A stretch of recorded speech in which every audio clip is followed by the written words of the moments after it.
Hey there, everybody. This is Steve Quillian from Wood Window Makeover, and this is my dad, James Quillian from Fantasy Free Economics.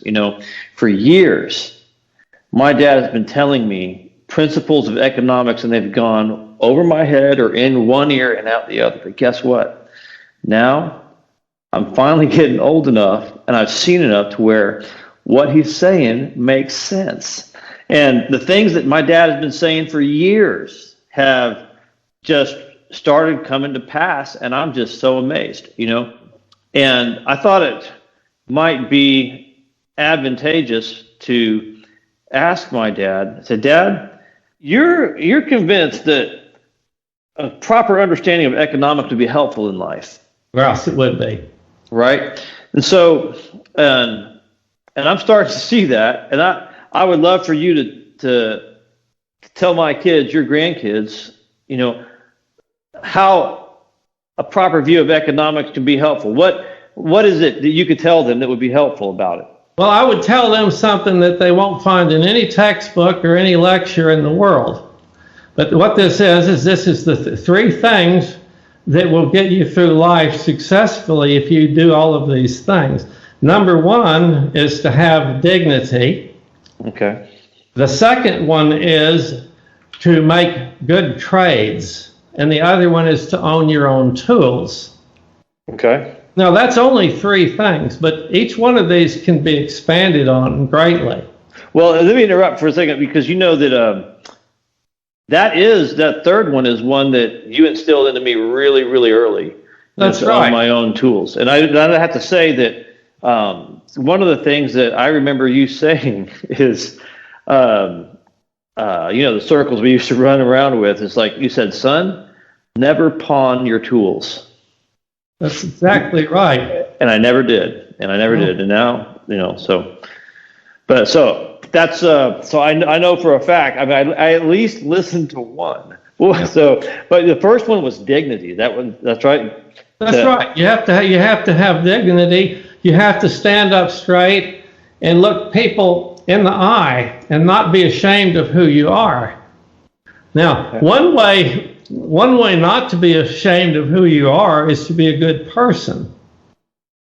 Okay. So let's suppose that you rob, steal, and cheat for a living, right? There's not much way to have dignity and do that. Okay. Yeah. But just about anything that you go into, you could go into sales, you could go into research, medicine, quantum physics, anything like that.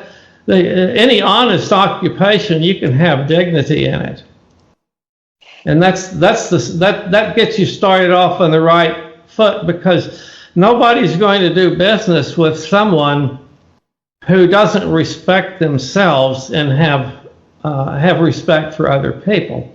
Now, another thing to do is to have the idea of respect. When you respect another person, it's easy to get caught into the trap of thinking that you've diminished yourself.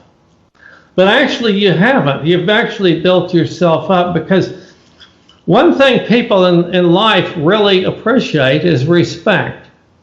And there's no reason why you can't have a blanket respect for every human being on earth. Okay. So anytime if you meet a stranger and you call them sir, rather than hey you or something like that, that sets a conversation off in the right direction, because the person that you're talking to, he automatically knows that it's going to be like an even keel conversation. You respect him or her, and they respect you. So the dignity goes a long ways. Nobody's going to ever want to have much to do with someone who thinks of themselves like a dog. And there's no limit to how low they will go. You have to have dignity. Now, the other one, I believe the second one that I sometimes get them out of order, was own your own tools. Mm-hmm. You remember, you told me not too long ago that you still had the first Milwaukee saw that I bought you when you were a teenager. I do. I remember how much it cost. It was $129. That was a lot of money back in the 1980s and early 90s. But when you own, if you own your own tools, I mean, it works perfectly good and very good in the carpentry business. Because, $129. Yeah, I mean, I've got a good memory for what for what y'all cost me. But Yeah, I bet. yeah, I mean, really, $129 was not that easy for me to come by. But the fact that you've kept it all those years, it was really worth it. Well, yeah. But we were talking about tools. That's one kind of tool. If you're a carpenter, if you go to a job site and you only bring your hands, you're wearing a dirty T-shirt and a pair of pants, they're not going to hire you. But if you bring a hammer with you, you have a chance of getting hired. Yeah. If you have a hammer and a saw, you have an even better chance. Now, if you've got all the tools, then you can run the job and you can have everybody work for you. But the fact is, if you're a carpenter and you have good tools, with good tools, you can do the work of many men working without tools. Yeah. Well, So, the story. I mean, I think I probably told you about it. That when you told me that one time. How would I say? It was very simple. You said something like, "Son, if you ever need to get a job, what you do is you have your saw and you have your drill and you have your tool bags with you, and you walk up to the job with your tools and say, 'I'm ready to work.'" yeah. And it was something to that effect. And one day I was in between official jobs. I think I had just finished working for a man named Mr. Usry. Yeah, I remember. And I was doing an odd job on top of a hill, and I had always wanted to learn how to frame houses. And on my way down the hill, on my left-hand side, there was a crew framing houses. Yeah. And so I pulled over, I pulled out my saw, and I pulled out my nail bags, and I walked up and I asked for a job. Yeah. And I got it. And that job lasted me for years, and I learned how to frame houses by doing just what you said. That's exactly what it takes. Yeah. So in that particular business, if you're good at it, the sky's the limit, because there's a lot of people that are in it that are only in it for today's pay.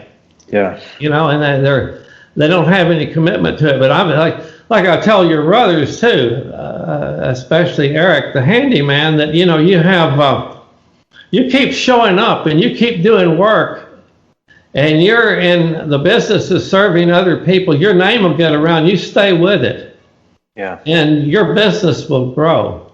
Yeah. You also said, if you show up when you say you're going to show up and do what you say you're going to do, you will always have work. That's right. And and I always believe that you should give your customers just a little bit more than they bargained for. Yeah. I try to do that. I don't mean give them the whole farm or anything like that. I don't mean say, "No, thank you, that's fine. You don't owe me a thing," I don't mean that, but you give them more than they expect. And that creates goodwill. And goodwill goes a long ways. It's like planting seeds. Well, it's very surprising to them, especially in today's culture. Yeah. A lot of the people that I come in contact with to sell a job or to see what their needs are, they enter the discussion guarded, because of having dealt with contractors in the past. They have been taken advantage of, or haven't gotten what they thought they were paying for, and things like that. And it's a hurdle usually to get beyond that, to get them to trust me. And what it takes is, I think one of the biggest things is number one, showing up. Yeah. And then doing what and then doing what you say you're going to do, and that amazes people. Yeah. It's crazy. Just showing up makes a big difference. It really does. Let me talk about, we're talking about physical tools that you use with your hand. But is your attitude, is that a tool? I think it is. Yeah, you own your own attitude. Okay. All right? You own your own ambition. You own your own thoughts.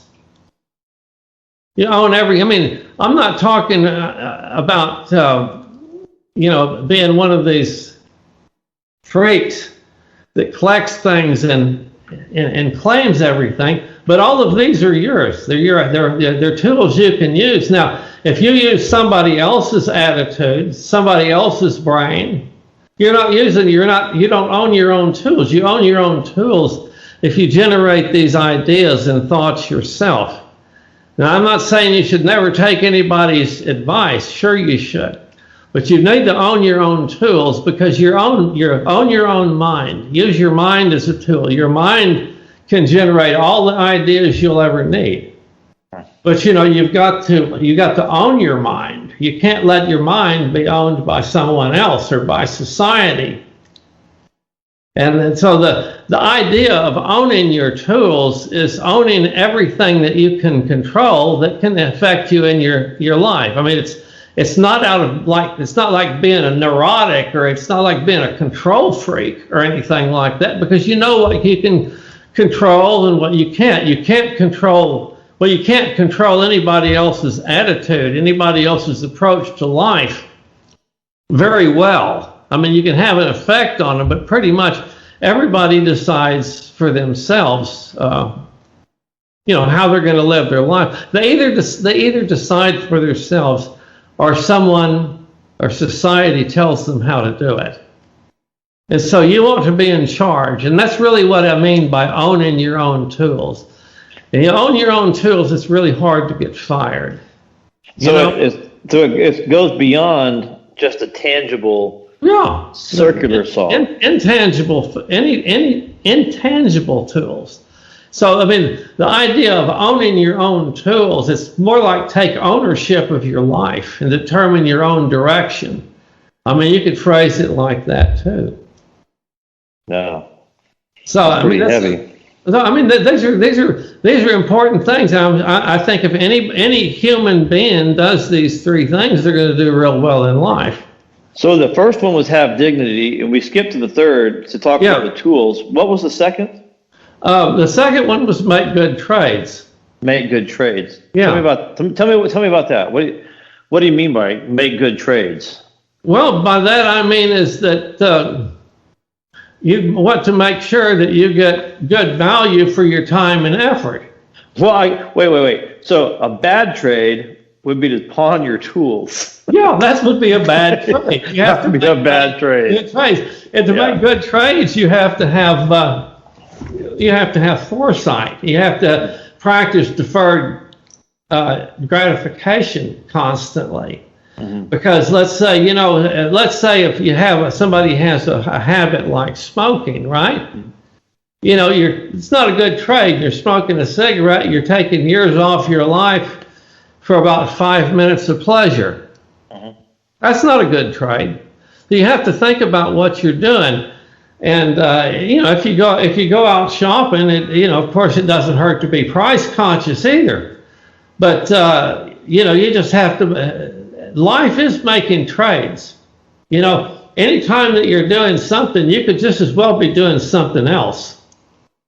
So a good trade, as far as your time is concerned, if you're a student, you could be out at the movies or playing video games, or you have the choice of studying and making yourself smarter and getting ready tomorrow. So if you decide that you were going to stay home and study and have a good weekend that way, that would actually be a good trade, in my opinion.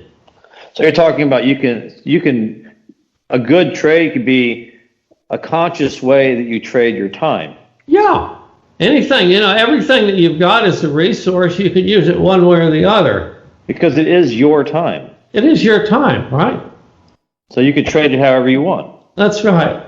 You could go play video games, or you could read Alexander Solzhenitsyn's The Gulag Archipelago. Yeah. Or you could go get drunk. You could. Get drunk and forget all of it. Yeah. I'm going to trade all this. These are choices that people make. We have no choice but to make these choices. Say that again? We have no choice but to make these choices. So what is that? I mean, Well, because every minute of your life, you have to choose what you're going to do. And you could choose that, or you could do something else. But you're always in charge of your own time, and you're always you're trading your time for one thing or another. I mean, some people that are business, some people that are in business make bad trades. Somebody can lose money, and then he can start selling merchandise for under cost to generate, generate cash. That would not be a particularly good deal. No, I make bad trades. Don't get me wrong. When I make a good trade, a bad trade, I know it's a bad trade when I make it. Like, I'll give you an example. Jean, my wife, and I, we buy a lottery ticket every time there's a Texas Lotto drawing.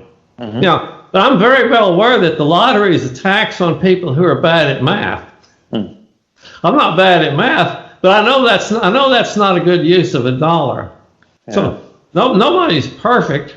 But I mean, it's to make a good trade, it makes you can make a few bad trades if you want to, but on things that really make a lot of difference, it's just bad. It's best not to.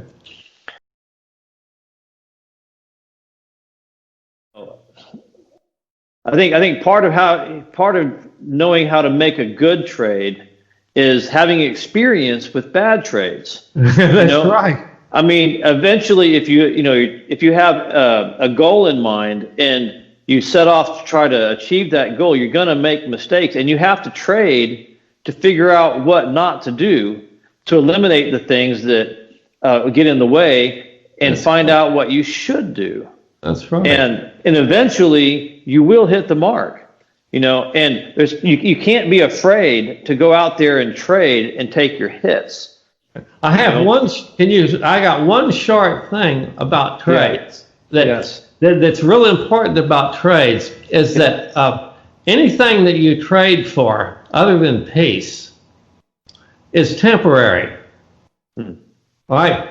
So, like if you're happy, you're happy today, but the happiness isn't going to last forever because whatever you're happy about is going to eventually disappear. All right. So when you make a trade, you have if you're trying to find happiness, for example. So one of the things that you want to do is to make sure that what you give up to get happiness is worth it, because it's really very, very easy, to indulge in some momentary pleasure or what have you for happiness and have it burden you for the rest of your life because of the consequences it generated. Yeah. So that's part of making trades. You used to say, son, there are some mistakes you just don't make. That's right. There's people lying in the ground right now that made that. As Yogi Berra said, you don't make the wrong mistake. Right. He said that to somebody one time. He said, you made the wrong mistake. And that sounded like a joke, but some mistakes are a whole lot worse than others. That's true. And I think that's what his point was. So can you, as we close out this conversation, can you review those three things again, the number 1, the 2, and the number 3? Sure. You have dignity. You make good trades, and you own your own tools. Excellent. Right. If you do those three things and you do it seriously and don't just treat it as a platitude, that will work. Awesome. And I'm a believer in that. And I thanks Dad for teaching me that and helping me get my tools. And I appreciate that. So, well, listen, I guess that's gonna be all for now. God, I really like that. Yeah.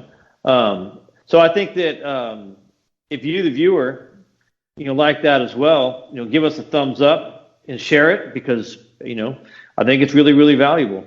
Yeah. And hopefully you'll give us a follow and give us a comment, and things like that. And and help us do more of this. And tell us what you think. All right. Love you guys. Over and out. Bye.